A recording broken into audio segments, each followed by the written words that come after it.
Today, in this topic, you will study about flowers, and here you will study the flower formula, presentation, and estimation. These topics will be covered in this session.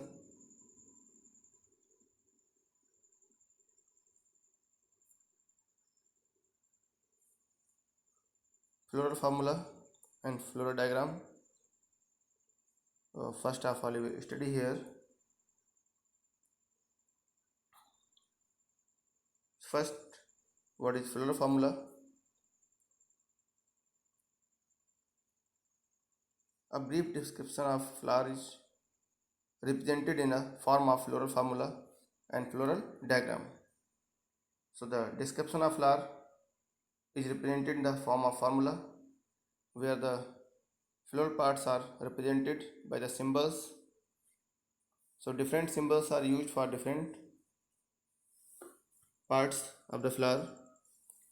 You can see here some about the symmetry of the flower. We represent them. Actinomorphic means radial symmetry represented by this symbol, and zygomorphic means bilateral symmetry is represented by this symbol. So this symbol is used for zygomorphic condition of the flower, and the sex of the flower is represented by, if it is male then this symbol is used, and if it is female this symbol is used. And for bisexual, both are parts are present inside the flower, then this symbol is used, that is for bisexual.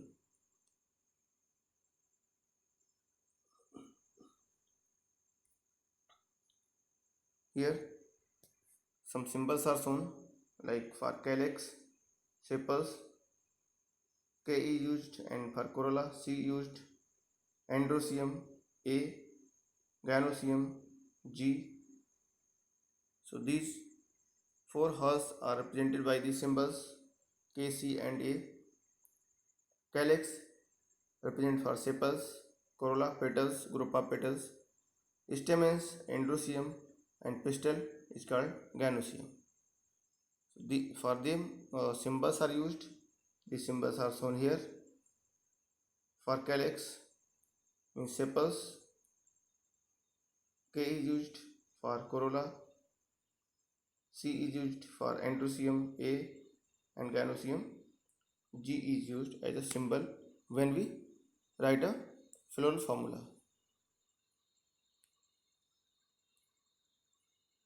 Here this is called floral diagram. The floral diagram is given here, and here the different these symbols are used for this representing the formula. You can see, if BR is written, that it means the flower bracteate, K for calyx, C for corolla, P for parient condition, A for androecium, G for gynoecium, and G when underlined then it is superior ovary, and when the dash is in front of the G like this, it is inferior ovary. And for inferior, symbol G and overline is given, that is inferior ovary. And if here it is shown, this is a condition of half superior ovary. So half superior ovary is represented by symbol like this, and if it is inferior it is represented by this, and if it is superior it is represented by this symbol. So here different symbols are used to represent the flower diagram. So this flower represented the condition of actinomorphic means radial symmetry. Here it is shown in the symbol, and it is bisexual flower represented by this calyx K, corolla, androecium and gynoecium. So this is the floral formula of this flower that is represented here. You can see this, all the symbols have been used, and the floral hulls are also represented here. This is calyx, and inside that corolla, then androecium, inside that gynoecium, and for them different symbols are used to represent the floral formula in the form of floral formula. So this is floral formula and this is floral diagram.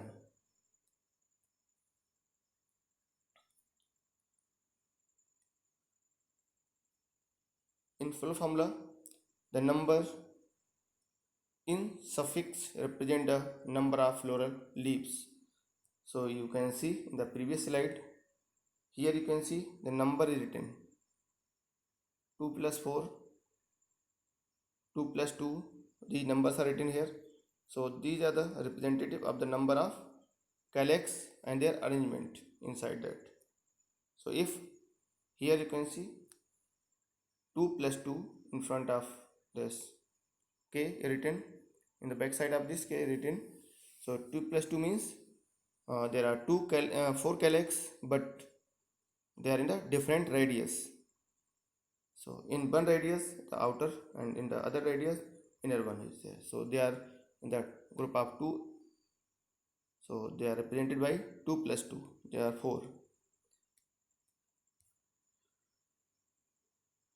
And whenever they are written in brackets, so bracket means union or the cohesion. When they are attached, they are written in brackets. So if in front of k it is written 5 and it is also included in bracket, it means the calyx are united, the union is there, they are united. So union is represented by writing the number inside the bracket. If there are 4 calyx but they are not united, so it is written like this without. So bracket represents the union of the floral parts.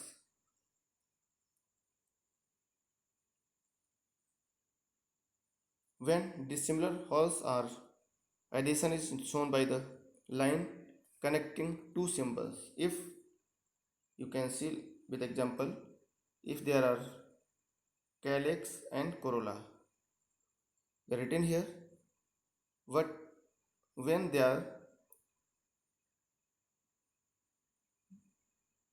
joined like this, if the symbol like this is there, it means they are connecting to each other.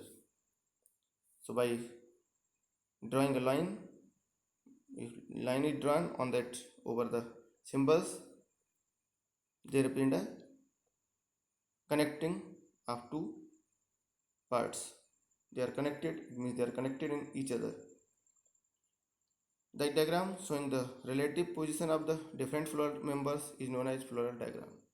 So in the previous one, you can see this is a floral diagram and this is a floral formula.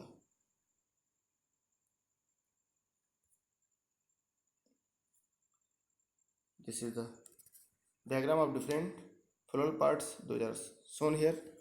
Different floral parts are shown here. Receptacle, ovule representing pistil, the female part, stamens, the male part,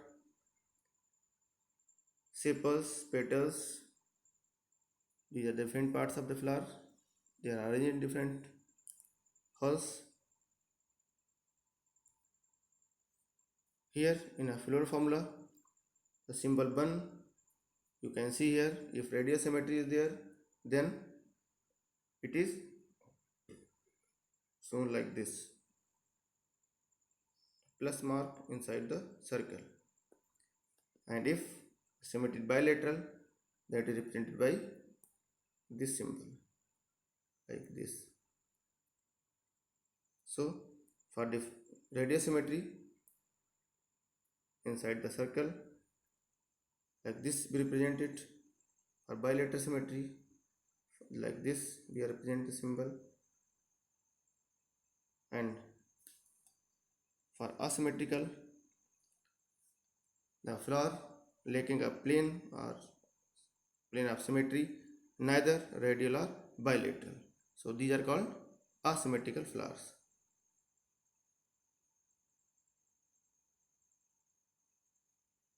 The presentation of these symbols is given here. Then floral formula symbol 2. Second symbol is given to the calyx, that is for calyx it is written K. So K written for the calyx, that is sepals. If there are 5 sepals, then it is written like this, K with 5.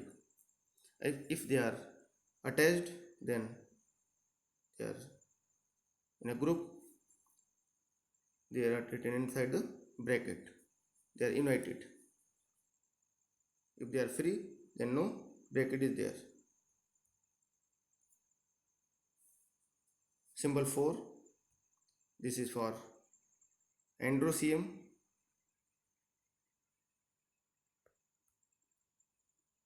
Here symbol 2, then symbol 3 is also there, that is for, you can see for symbol 3, and it is for corolla, that is represented by C.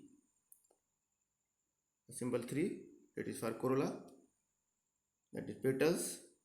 So for them C is written, and if there are 4 corolla, so in front of that 4 is written. So symbol C is represented by represented to the corolla, petals of the flower.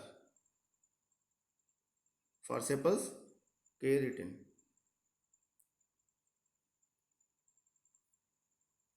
After that, symbol 4. Here for it is for androecium, male part of the flower.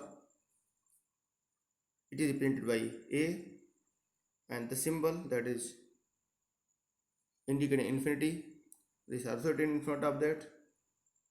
If the stamens more than 12, if the stamens are more than 12, then it is written like the symbol of infinity is written against this A. So if A and the symbol of infinity is there, it means there are more than 10 stamens in a flower. So A represented by the A represent the symbol for the androecium, male part of the flower. Symbol 5, it is for the female part of the flower. For the carpel, for carpel G is written, representing the gynoecium, and in front of G, if 10 is written, it means gynoecium of 10 carpels. So symbol G represents the gynoecium, female part of the flower. Now the basic formula that is formed like this, representing radiosymmetry, calyx 5, corolla 5, androecium infinite, and gynoecium with 10 carpels. So you can see here all the symbols they have represented.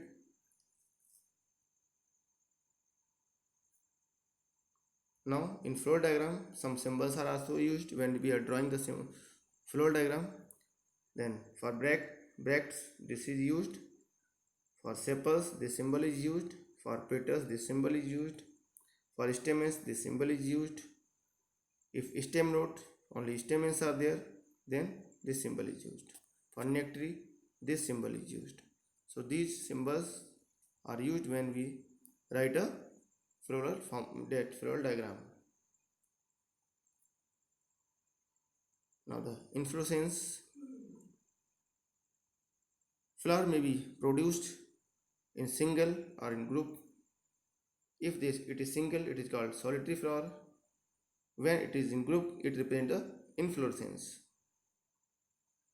So in inflorescence, definite pattern on reproductive branches on the peduncle. So on peduncle or pedicel, different. The flower pattern is different. So the pattern of flower on the flower axis is called inflorescence. A natural group of flowers produced on a flower axis or peduncle is called inflorescence. What is the significance of inflorescence? Why the flowers are found in groups? What is the benefit of these? So flower becomes conspicuous. They can be identified easily. They can attract to the insects for pollination. Inflorescence occurs successively and not simultaneously. Flowers or flowering period is longer. Criteria for identification and classification of the flowering plant. So these are some benefits of inflorescence. Mainly for the plants, the flower becomes conspicuous, attractive, and they can attract the insects for pollination. Now the types of inflorescence. What are the types of inflorescence? Mainly there are two types of inflorescences, like racemose, where indefinite growth of floral axis, and it has active terminal bud that is always grow and never converted into terminal flower, and it continues to grow, and flowers born out on the floral axis, and the main axis always continue to grow, and the flowers born laterally in acropetal succession. It means the older flowers are at the base and the younger at the tip. So this is the pattern which is called acropetal pattern of flower inflorescence.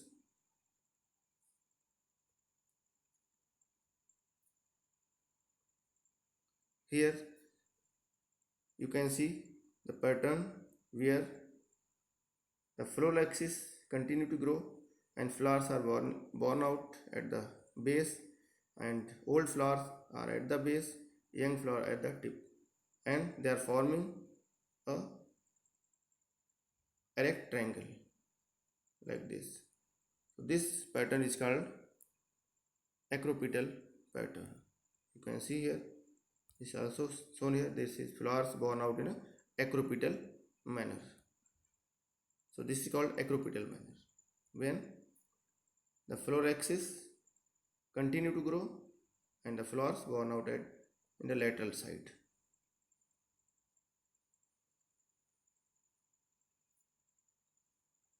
Second is cymose. Definite growth is there. After that, the flower axis terminates because apical bud converted to flower. Then no growth is there. Arranged in basipetal manner,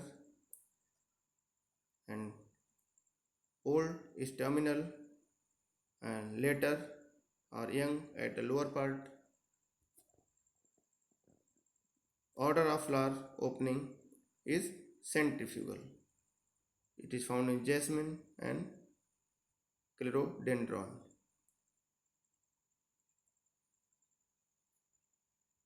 This is the pattern of flowers on this type of fluorescence, that is called cymose.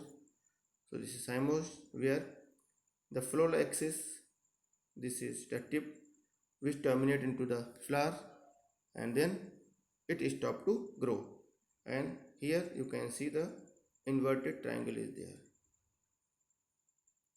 This is called basipetal manner.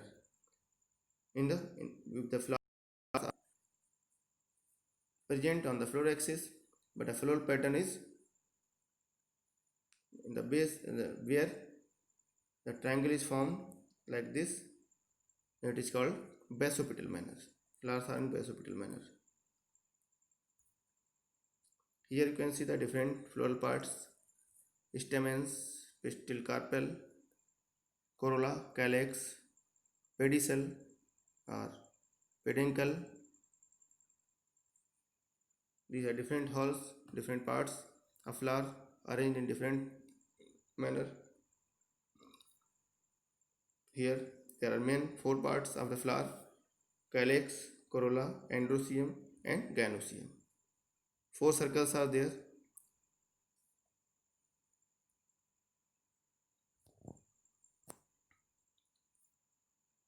Now, on the basis of the arrangement of the leaves of the flower, the flower is divided into mainly three parts. Three type of flowers are there: hypogynous, perigynous and epigynous. If the gynoecium, the female part, occupy the highest position while the other parts are situated below it, this condition is called hypogynous and the ovary is called superior. It is found in mustard, China rose and brinjal. In perigynous condition, all the halls and the gynoecium, they are located on the same rim at the same level, and that is called perigynous or half superior ovary. It is found in plum, rose and peach. In epigynous, where the thalamus grows upward, enclosing the ovary completely and getting fused with it. The other parts of the flower rise above the ovary. So ovary is below and other parts are at the top. This type of ovary is called inferior. It is found in guava, cucumber, etc. So these are some type of ovaries which are found in different flowers.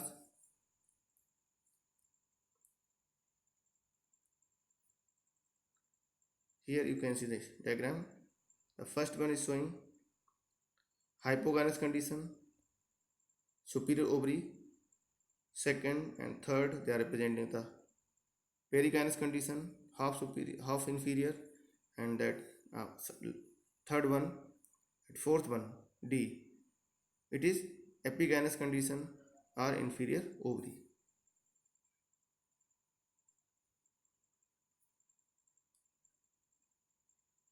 Now, estivation means the arrangement of sepals and petals in a flower bud, that is called estivation. So there are different type of estivations are there. Number one, valvate, where sepals or petals do not overlap to the sepal or petal, that is found in Calotropis. And twisted, where sepals or petals overlap to the next sepal or petal, that is called twisted, and it is hibiscus, cotton and China rose. You can see here different estivations are there. If the sepals and petals pattern is like this, it is called valvate. If they are like this, that is called twisted, and if they are in this type, it is imbricate, and if it is this type, this is cunicunical, and last one is vexillary. So the arrangement of the petals you can see here according to different patterns. The sepals and petals, they are known by the different names. Here the estivation, the valvate, here the floral leaves are arranged side by side. So here you can see the floral leaves are side by side. If they are overlapping, then this is called twisted, but they are overlapping in a particular direction.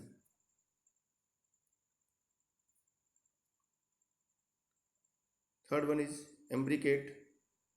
The margins of the sepals and petals overlap in one another, but not in any definite direction, like cassia and begonia.